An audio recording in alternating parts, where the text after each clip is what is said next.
নমস্কার বন্ধুরা, আমার রান্নাঘরে সবাইকে স্বাগত। আজ শেয়ার করছি দারুণ সুন্দর একটা চাটনির রেসিপি।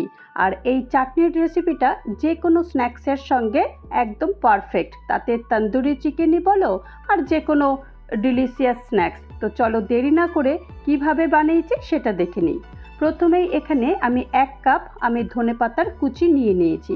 একদম ফ্রেশ ধনেপাতা, আর ধনেপাতাটাকে ভালো করে ধুয়ে আগে থেকেই নিয়ে নিয়েছিলাম।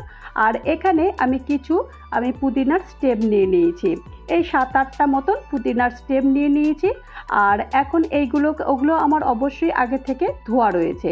আর এখানে 3টে কাঁচা লঙ্কা নিয়েছি। ঝালটা তোমরা যদি একটু বেশি খাও 4-5টা নিতে পারো।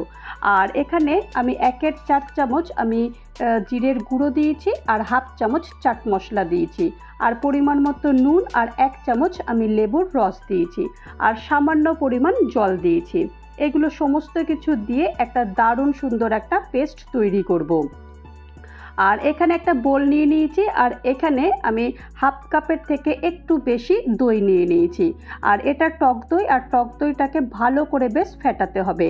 আর একদম যতক্ষণ পর্যন্ত না একদম স্মুথ একটা ব্যাটার তৈরি হয় ততক্ষণ পর্যন্ত এটাকে বেশ এরকম হুইস্ক দিয়ে ভালো করে এটাকে ফেটিয়ে নিয়েছি।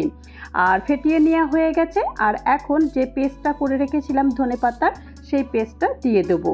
আর এটাকেও বেশ ভালো করে এটাকে মিশিয়ে দেবো। আর মেশাতেই দেখো কালারটা কিন্তু অপূর্ব এসেছে, ভীষণ সুন্দর কালারটা লাগছে। ব্যাস, আর তো কিছুই নয়, এতটাই ইজি যে 2 মিনিটেই রেসিপিটা তৈরি হয়ে যায়। আর এইটা তোমরা অনেক দিন পর্যন্ত স্টোর করে রেখে যেতে পারো। তো তৈরি হয়ে গেল আমার ধনেপাতা পুদিনার চাটনি। এই রেসিপিটা যদি তোমাদের কারোর ভালো লাগে তাহলে অবশ্যই একটা লাইক করো, কমেন্ট করো, পারলে আমার চ্যানেলটা সাবস্ক্রাইব করে আমার পাশে থেকো। আর যারা নতুন বন্ধু হয়ে আমার চ্যানেলে ভিজিট করেছো তাদেরকে অজস্র ধন্যবাদ। ভালো থেকো, সুস্থ থেকো, আর আমার চ্যানেলের সাথে থেকো। নমস্কার।